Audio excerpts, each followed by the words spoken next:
Hello, hi, and welcome back to the Strategic Magic Podcast. I'm your host, Blue, and I'm a business astrologer here to help you use astrology and human design so that you can start, grow, and scale your online business. This episode of the podcast is part of a mini series that we're doing to guide you through how simple your business growth can be when you lean into and embrace just your midheaven placement, not your entire chart, just your midheaven placement.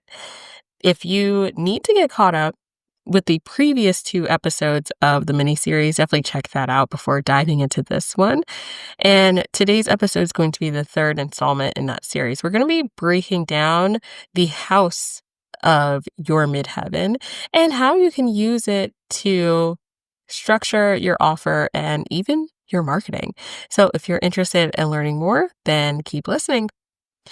In our birth chart, we all have all 12 houses in our birth charts. We're not just a Pisces sun or a Taurus sun or what have you, right? We have 12 houses and we have all 12 zodiac signs as well. Each zodiac sign ruling over one of those houses, especially when you use whole sign houses, which I do recommend as a traditional astrologer. So understanding the house that your midheaven falls into can help to give you even more guidance when it comes to figuring out how you can use your midheaven energy, especially when it comes to structuring your marketing and your offers. Now, the house system that you use in astrology really determines where your midheaven falls. If you use a default house system like Placid is, that's what most birth chart calculators use, then the midheaven is always going to be in the 10th house, which there's nothing wrong with that. But when you are using whole sign houses, now the midheaven shifts anywhere from the 7th house all the way to the 12th house, depending on your time of birth and your location. This is so much more individualistic and gives you even more insight to your particular midheaven process, which is why I always recommend my clients do this. If you're not quite sure how to do this, I do have a whole video breaking down how to calculate your birth chart using whole sign houses and finding your midheaven. So definitely check that out if you haven't already. But if you have, then I definitely recommend pulling up your birth chart and looking to see what house does your midheaven fall into. And again, it will be in the upper portion of your birth chart, either through the 7th house all the way to the 12th house. But it is most commonly in the 9th, 10th, and 11th houses. So why should we care about what house your midheaven falls into? Well, this gives you a lot of insight onto the direction of your vocation. Your midheaven is connected to your vocation, your legacy energy, if you will. So the house that it falls into means that your midheaven is deeply connected to the themes of that house. And these themes are going to be really important to understand the best ways for you to use your midheaven energy. So I'm going to be walking you through all of the midheaven houses, and you definitely want to listen up for the house that your midheaven falls into, because this is going to give you insight on different ways that you can use your midheaven in your business. So let's start off with the 7th house. If you have your midheaven falling in the 7th house, then I consider you to be a little bit of a lucky duck. The 7th house is quite a useful house when it comes to business astrology, as it connects to institutions, alliances, partnerships being the one that is like sticking out to me when it comes to business. So literally connecting with people. The 7th house is where we're beginning the story in a birth chart of how do I connect to other people versus connecting to myself through houses 1 through 6, right? So the 7th house is talking about the intimate relationships that we have with people. This is the one-on-one work that we're doing. And so if you have your midheaven here, or even your midheaven ruler in the 7th house, then this really deeply connects to having some sort of one-on-one aspect in your business, or at least one-on-one work being a leading part of your business. So one-on-one services, some sort of partnerships, even having referrals and some sort of collaborations can be quite helpful and useful for your business. So if you have your midheaven or your midheaven ruler here, it will be quite useful for you to lean into ways that you can build a community and connection on a one-to-one basis with your clients in your community. What are different ways that you can interact with them on an individual basis rather than looking to mass community focused efforts? That's going to be really, really important.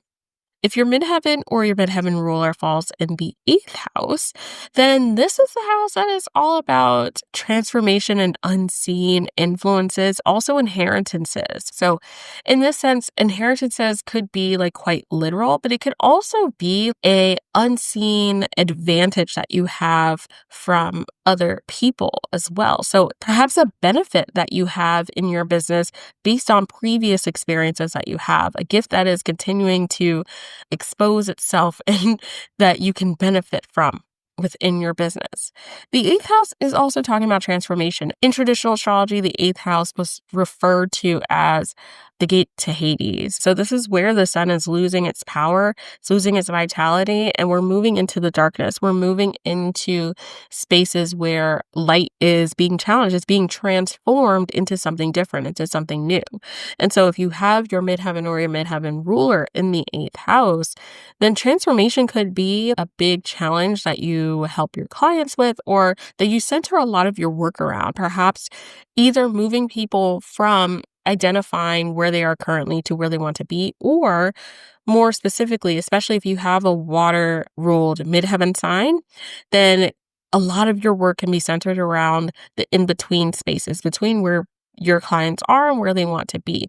So really focusing on that, helping to make the transformation process a little easier and less scary and less intimidating for your clients, because we fear what we don't know. This is a really intimate house. This is where a lot of intimacies are being brought to the surface, and it's a little uncomfortable. This is also the house of the occult as well, so I wouldn't be surprised if you work with the occult in some way, any kind of astrology or human design or mystical tool within your work and within your business as well. If you have your midheaven or your midheaven ruler in the eighth house, then working with ways that you can help support your clients and be in that role of guidance can be quite useful. If your midheaven or your midheaven ruler falls in the ninth house, then this is where we're getting into one of the more common midheaven houses. The ninth house refers to spirituality, long journeys, expansion, and your great work. I actually have a whole podcast episode where I break down what the ninth house is and how you can work with it. So definitely want to check that out if you haven't already. The ninth house, though, is really interesting because this is the house that is connecting to a global audience. So if we're thinking about the connection that it has with its opposing house, the third house is more of like your local community, right? If you have prominent placements here, then this is the energy of being like a local celebrity. Like you go into your coffee shop, they know your order, they recognize you, they're chatting you up, like you run into people that you know all the time, like that kind of energy. Ninth house is more so global. So it's venturing out of your hometown. It's going into spaces that are foreign to you, interacting with people who are different from you, different from who you have been, the people that you have grown up around, who you are most comfortable with. It is diving into spirituality. So again, like the occult is coming into play, or even working with religion in some way could also be relevant to your work. Also moving through this process of expansion, of becoming.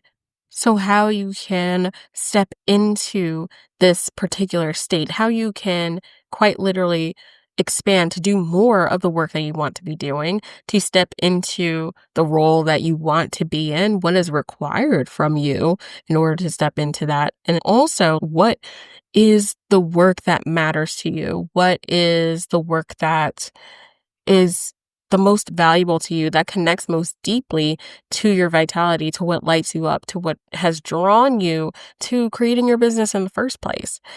If you have your midheaven or your midheaven ruler in this house, then teaching, coaching, consulting, this is like very much in your wheelhouse, creating courses, creating digital assets, creating resources that people don't need to be in your physical location to enjoy, to make the most out of. really going to be beneficial. So having an online business is very much in line with this energy. Also, working with international clients is definitely something that I see a lot with folks that have this particular placement. Now, if you have your midheaven or your midheaven ruler in the 10th house, then this is the most common place to have your midheaven. This is the house of career as vocation, glory, public reputation, as well as advancement. You've done all the hard work and now you are reaping the benefits, the rewards of the work that you have done thus far. You are embracing the consequence of the work that you've put into your business. This is also a house that is really interested in sustainability. So what is required for you to maintain your success for a long period of time? It's a quite visible house.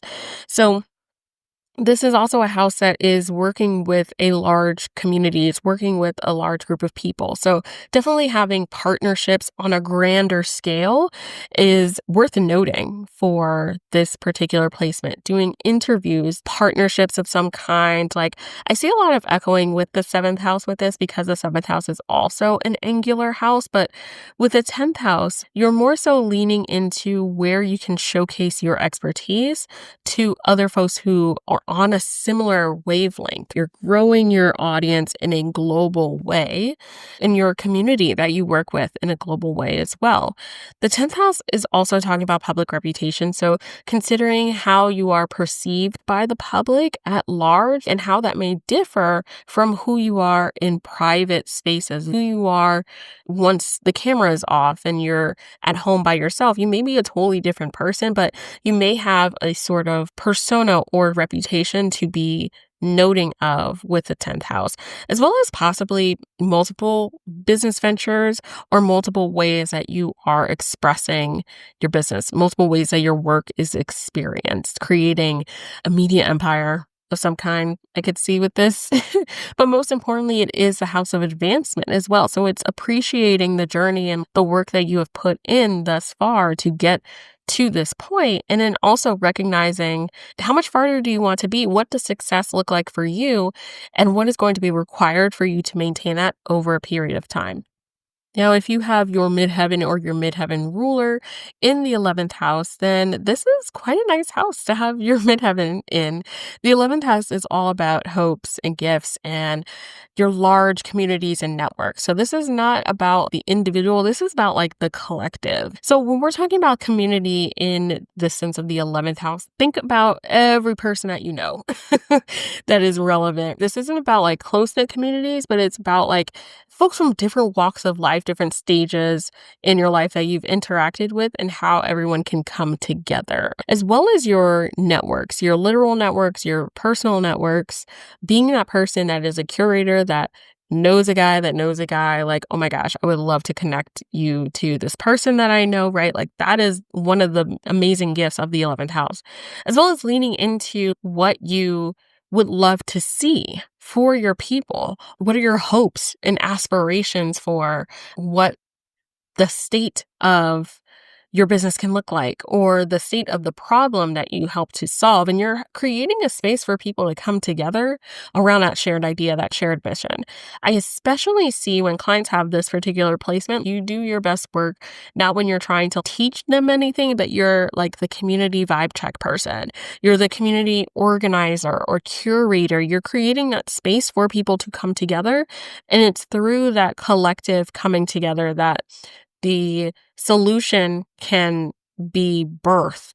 It's not just about you being like the smartest person in the room, but rather gathering all of the incredibly brilliant people that you know, and you all create a solution that is even better than what you would have come up with individually. So having some sort of group containers, memberships, absolutely fantastic for this placement, as well as organizing and being like a good vibe curator, having like things like Spotify playlists are coming to mind. Any kind of like collective work is really, really good for this particular placement. Also creating media that can be consumed by a multitude of people at different times. You don't necessarily need to be online for them to discover you, as well as social media as a major player within the growth and expansion of your business and your marketing. And then last but not least, we have the 12th house. So if you have your midheaven or your midheaven ruler here, the 12th house is the house of hidden things. This is talking about like sudden epiphanies, weaknesses, hidden dangers, as well as hidden talents. So the uncovering and doing the behind the scenes work to discover what is amazing and fantastic and possibly a much needed solution for the problem that you are helping to solve. So folks that have their midheaven or their midheaven ruler in the 12th house, there is this interest in mysticism, again, doing astrology work, doing any kind of like alternative health or mystical modality work can be connected to the 12th house, as well as like working with the subconscious, doing like dream work or ancestral work, connecting to the other realm is a big, big part of the 12th house, as well as just working behind the scenes. 12th house is not a very visible house. It's preparing us to move into the first house and begin a new cycle, but it is more comfortable in the shadows, backing away, being back here and letting other people like take the shine and to be in the spotlight. So recognizing with the gifts of the 12th house, it's uncovering what is a potential danger or a hidden benefit that is not being utilized and different ways that you can bring that to the surface or support other people to uncover what those things are that you see very clearly and allowing that to be your gift, to be the thing that lets you shine. So within marketing, what allows you to be a little bit in the shadows, like audio only podcasting or blogging or things that don't require you to have your face done and camera on and things like that. But instead you can be like in the shadows with a hoodie on, doing your best work and also not being watched while you're doing this work. So like retainer work as well, or doing VIP days, doing some sort of work where you are delivering the outcome and the assets to your clients, but they're not necessarily watching you do the thing, can be really beneficial for you. So as you can see, there's so many different ways that you can use your midheaven house to determine how you structure your offers and your marketing. So I'm so curious what house you have your midheaven and your midheaven ruler in, and what stands out to you for how you can use this to grow and scale your business. Now, if you want even more support around how you can use your midheaven house to determine how you can grow and scale your business, and I want to encourage you to join my upcoming midheaven course. We're going to be diving into all of this in so much more detail. So definitely make sure that you sign up using the link in the description box show notes, as well as checking out all the resources to the other things that I've mentioned in today's episode. I can't wait to see you inside and, most importantly, in the next episode. Bye.